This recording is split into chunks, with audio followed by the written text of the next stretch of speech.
Bonjour, François Olivier, votre vidéo formateur pour VBA. Aujourd'hui, nous allons voir une nouvelle boucle, la boucle do loop.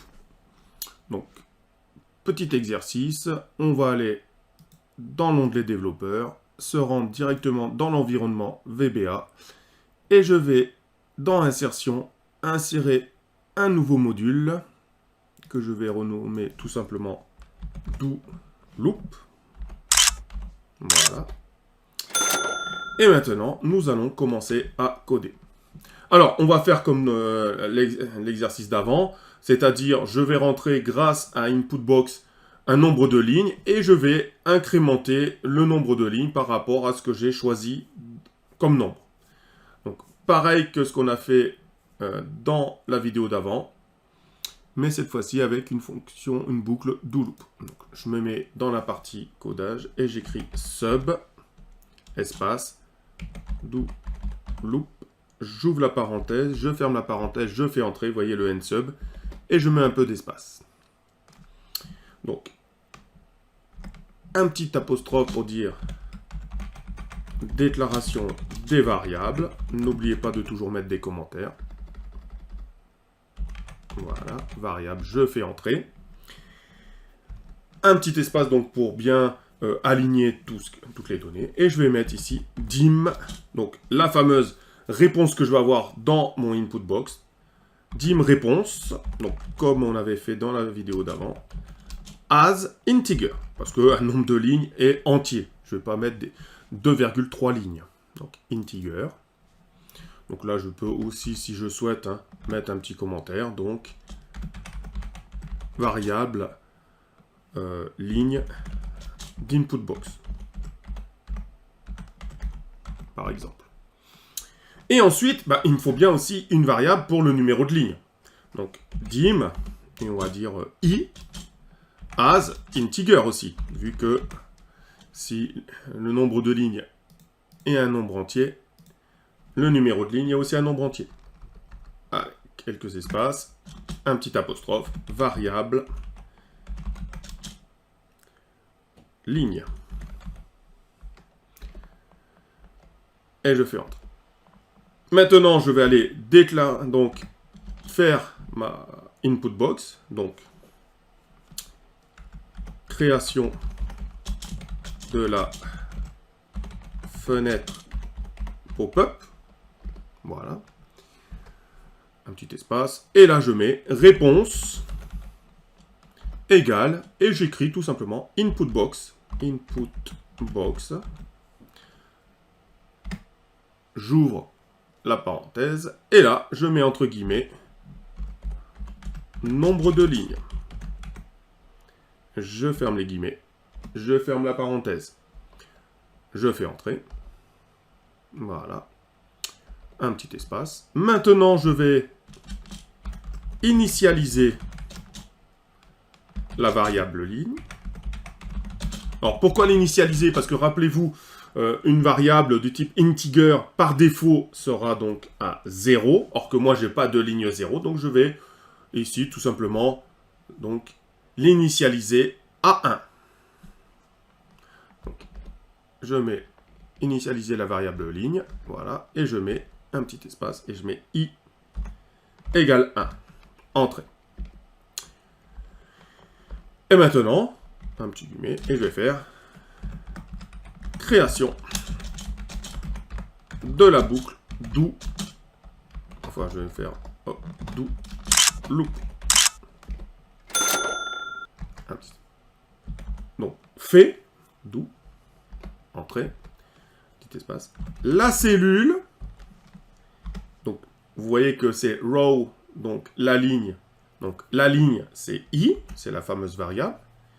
Virgule, la colonne, donc je vais faire juste dans une colonne, donc je mets 1, et je ferme la parenthèse, est égal à i. Donc comme ça, au début, comme i est égal à 1, il mettra la valeur 1. Il faut incrémenter tout ça. Donc i est égal à i plus 1, pour passer donc à la seconde ligne. Et je fais loop while, donc, tant que i est inférieur ou égal à réponse. Et après, je fais un 1. Je fais un AND. Voilà. Alors, comme d'habitude, hein, on va prendre la bonne habitude pour voir un peu qu'est-ce qui se passe. Donc ici, on a bien compris qu'on va déclarer nos variables, qu'on va ici donc faire la fameuse réponse. Donc on pourra voir quand je rentre la réponse, quand on initialise. Ici, il y a un fait, donc, et je vais mettre quelques points d'arrêt afin de voir. Je réduis ma fenêtre. Alors, je vais déplacer hop, la fenêtre pour qu'on voit bien qu'est-ce qui va se passer dans Excel. Voilà. Et je vais lancer. Donc, si je passe, comme d'habitude, vous voyez, comme je n'ai pas déclaré, il n'y a rien qui s'est passé, il ne connaît pas réponse, il ne connaît pas i. Je lance avec, vous voyez ici, la petite flèche, le petit triangle vert, exécuter la macro. Donc, j'exécute.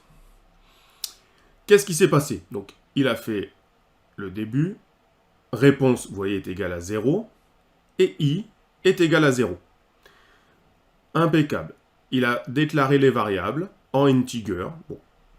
Et ici, bah pour l'instant, je n'ai pas lancé ma pop-up. Donc, un petit coup sur la flèche verte. Et vous voyez, ma pop-up arrive. Et je dis, par exemple, je veux 4 lignes. Je fais OK. Et maintenant, si je vais voir réponse, réponse est égale à 4. Mais par contre, i est toujours égal à 0. Donc, comme j'ai dit que i, c'était ici la ligne. Donc là, je veux 4 lignes, incrémenter 4 lignes. Et pour l'instant, je suis en ligne 0. Donc, comme il n'y a pas de ligne 0, je vais initialiser à 1. C'est ce que je fais avec i est égal à 1. Parfait. Maintenant, si je vais voir i, effectivement, i est égal à 1. Et réponse est égal à 4.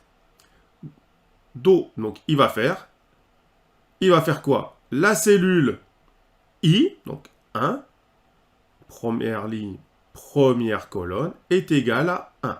Et vous voyez que par rapport aux autres, il ne vient pas faire faire un test, il ne vient pas vérifier, il le fait au moins une fois. C'est une fonction donc, de boucle particulière, la boucle do loop, c'est que je le fais au moins une fois.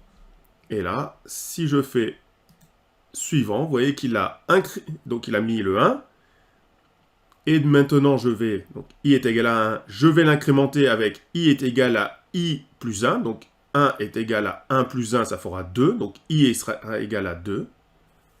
Voilà, maintenant si je regarde i, vous voyez que i est égal à 2. Bien sûr que réponse est toujours égale à 4. Et c'est seulement maintenant qui va vérifier, vous voyez, est-ce que 2 est inférieur ou égal à 4? C'est seulement maintenant. Et il fait le test.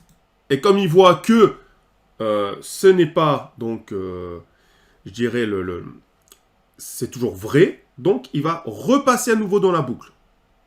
Et cette fois-ci, vous voyez que je suis en I2 est égal à I est égal à 2. Donc je vais passer en deuxième ligne, première colonne, et je vais écrire 2. J'incrémente, je vérifie, 3, c'est inférieur ou égal à 4, c'est vrai, donc je repasse dans la boucle. Ici, 4, est-ce que c'est inférieur ou égal à 4? C'est toujours vrai, je repasse dans la boucle. Et je le fais une dernière fois. Maintenant, il va incrémenter, ici, donc i, c'est 4 est égal à 4 plus 1, donc ça fera 5, donc i est égal à 5, si je regarde, i était bien égal à 5. Donc, est-ce que 5 est inférieur ou égal à réponse? Donc, non. Et du coup, il sort de la boucle et il s'arrête.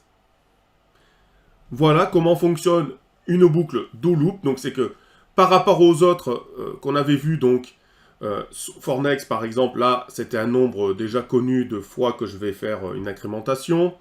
While went, c'était tant que. Donc, là, il y avait la condition, le test qui se faisait au début, et la fonction do loop qui se fait tout simplement à la fin. Ici, vous voyez, loop while i inférieur ou égal à réponse. C'est ici que je vais faire le test pour savoir si je vais à la suite ou si je continue à faire la boucle.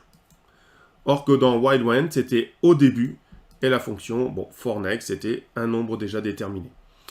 Je vous remercie d'avoir suivi cette vidéo formation sur le VBA et je vous dis à très bientôt pour une nouvelle vidéo formation sur le VBA.